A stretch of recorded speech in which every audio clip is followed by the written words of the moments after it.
हाँ दोस्तों, welcome my YouTube channel Vishal success point. आज हम इलेक्ट्रॉनिक कॉन्फ़िगरेशन के बारे में पढ़ेंगे, इलेक्ट्रॉनिक विन्यास के बारे में पढ़ेंगे और कोई तत्वों का किस तरह से इलेक्ट्रॉनिक विन्यास निकालते हैं ये हम पढ़ेंगे। इसके पहले भी हम एक वीडियो इलेक्ट्रॉनिक विन्यास का डाले हैं और सोचे कि इस बार फेस टू फेस वीडियो वाला डाल देते हैं, तो वही बना रहे। देखिए थोड़ा किस तरह से होता है। तो इलेक्ट्रॉनिक विन्यास होता क्या है, डिफिनेशन बोल देते हैं। आप कॉपी और कलम लेकर बैठे हैं तो लिख लीजिए। किसी तत्व में उपस्थित इलेक्ट्रॉनों को उनके विभिन्न कक्षाओं में वितरण की क्रिया को इलेक्ट्रॉनिक विन्यास कहते हैं। डिफिनेशन लिख देते हैं।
डिफिनेशन हम लिख लिए।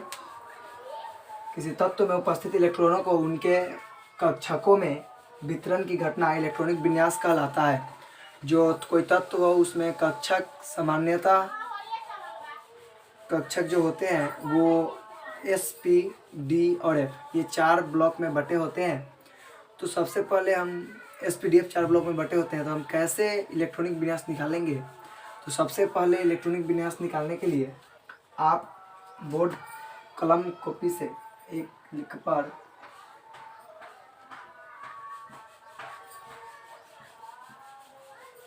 इस तरह से अंक लिख लीजिए और एक ऊपर से और एक नीचे से अंक को छोड़कर उसके सामने सामने जो अंक है उसको क्या करिए, लिख दीजिए। लिख दिए। फिर एक ऊपर से और एक नीचे से छोड़कर जो सामने सामने अंक है उसको लिख दीजिए। फिर एक ऊपर से एक नीचे से अंक छोड़ के उसके सामने सामने जो अंक है उसको लिख दीजिए।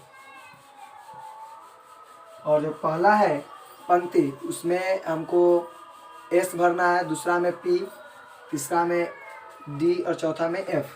तो भरिए। पहला में एस,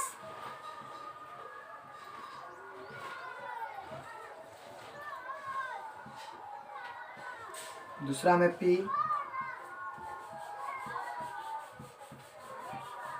तीसरा में डी और चौथा में एफ भर दिए। भरने के बाद एसपीडीएफ इसलिए भरे क्योंकि जो हमारे आवर्त सारणी है उसमें 4 तत्वों को 4 ब्लॉक में बांटा गया है। एक एस, पी, डी और एफ, जो एक तरफ से इस तरह से होता है इसको बोलते हैं एस, और इधर वाला जो होता है भाग उसको पी, और इसका जो ये मध्य वाला भाग है इसको डी बोलते हैं, और नीचे 2 भाग होता है इस तरह से उसको एफ बोलते हैं। क्या, एस, पी और बीच वाला डी और नीचे वाला F. S, P, D, F. Clear. अब हम इलेक्ट्रॉनिक विन्यास लिख रहे हैं तो कैसे कोई तत्वों का आसानी से इलेक्ट्रॉनिक विन्यास लिखेंगे इस पर बहस करेंगे। तो काटने का नियम है, ऊपर से नीचे की तरफ काटिए। काट दिए।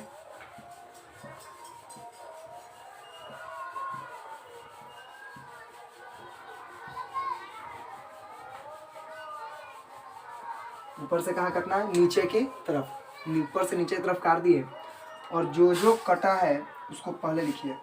पहले कौन कटा है, 1s, इसके बाद 2s, इसके बाद 3s। नहीं, आप बोलेंगे 3s लेकिन नहीं, देखिए 2s, p और s है ना।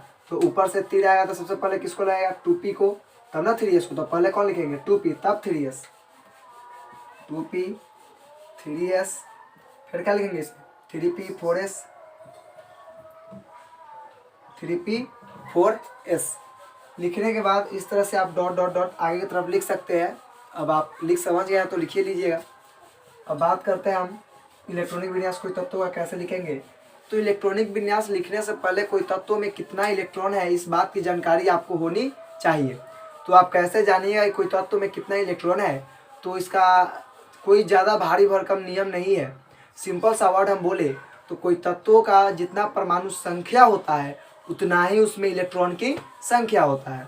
हम बात कर रहे हैं सोडियम की, तो सोडियम का जो इलेक्ट्रॉन परमाणु संख्या होता है वो कितना होता है, 11। तो जब इसका परमाणु संख्या 11 होता है तो इसमें इलेक्ट्रॉन की संख्या भी कितना होगा, 11। देखिए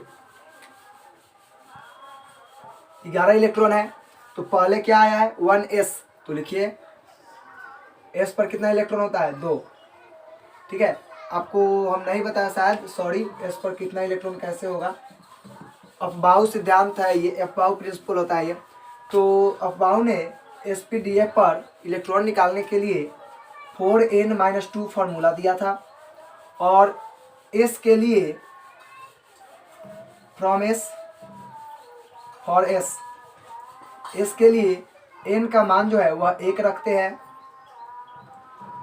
p के लिए n का मान जो है वो 2 रखते हैं, और d के लिए n का मान 3 रखते हैं, और फॉर f के लिए इलेक्ट्रॉन का n का मान 4 रखते हैं।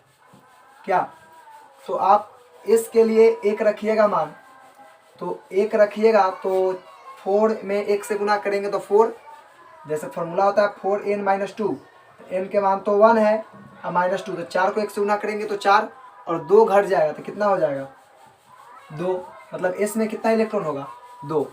अब बात करते हैं p के, तब p का फॉर्मूला n का मान 2 रखेंगे और -2, कितना है, 4 दूनी 8, 8 में से 2 जाएगा तो 6। d के बात करते हैं तो 4 गुने d का मान 3, n के जगह पे 3 रखेंगे, अलग रख दिए, चढ़ती है 12, 12 में से 2 घट जाएगा, कितना आएगा 10, और 4 गुने 4 -2, 4 चौका 16, 16 में से 2 घट जाएगा, कितना आएगा 14। तो 16 2 14, ठीक है। तो जो s है उस पर इलेक्ट्रॉन की संख्या 2 होता है, और p पर इलेक्ट्रॉन की संख्या 6, और d पर इलेक्ट्रॉन की संख्या 10, और f पर इलेक्ट्रॉन की संख्या कितना होता है, 14 होता है। हम केवल इम्पोर्टेंट जो पॉइंट है उसी को एग्ज़ाम तक आप चैनल में शेयर करेंगे, और आप वीडियो को देखें और शेयर जरूर करें। आप लाइक करते हैं नहीं करते हमको उससे बात नहीं है, शेयर जरूर करें, और शेयर करके सब्सक्राइब जरूर करें, क्योंकि सब्सक्राइब करेगा तो ही तो मेरा वीडियो आपके पास पहुंचेगा, नहीं तो कैसे पहुंचेगा। तो अब हम लिखना सीख रहे थे सोडियम का इलेक्ट्रॉनिक विन्यास। सोडियम में इलेक्ट्रॉन कितना होता है, 11, लिख दिए। पहला क्या है 1s, s पर कितना चार्ज होता है, 2, रख दो, बचेगा कितना, 11 में से 2 रख दिए ना, तो बचेगा कितना 9, और अगला क्या है 2s, 9 में से फिर 2 रख दिए, 7 को बचा, फिर अगला क्या है 2p, यहाँ पे 2p है तो रख दिए। अब p पे होता है 6 इलेक्ट्रॉन होता है p पे, तो 6 रख दिए, कितना बचा 1। अगला क्या है 3s, s पर कितना चार्ज होता है 2, लेकिन है हमारे पास कितना 1, तो क्या रखेंगे 1। तो इस तरह से आप इलेक्ट्रॉनिक विन्यास लिख सकते हैं। और आप एक और बता देते हैं, जिसे आप 1s2 लिखे है ना, तो जो ये 2 होता है यह इलेक्ट्रॉन होता है, ठीक है। जो s होता है ये ब्लॉक होता है, और जो ये 1 होता है ये ऑर्बिट होता है, कक्षक।